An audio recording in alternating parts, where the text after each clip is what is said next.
Do you all find yourself juggling between keys when you all have a lot of locks in the house or maybe in the office or some other place?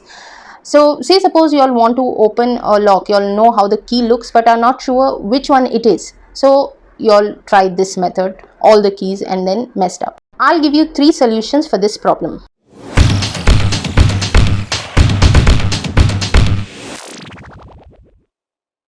The first solution is simple: attach a tag to the key and name the room.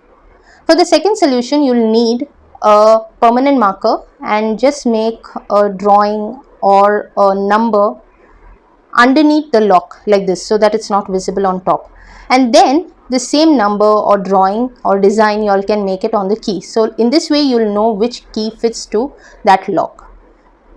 And the third solution is simple: you all will need a nail polish or anything which will have color and will remain. So just add a drop of that nail polish at the bottom of the lock in this way, as you can see, and the same color of nail polish you'll add it to the key. You can either color the full key or just put a drop.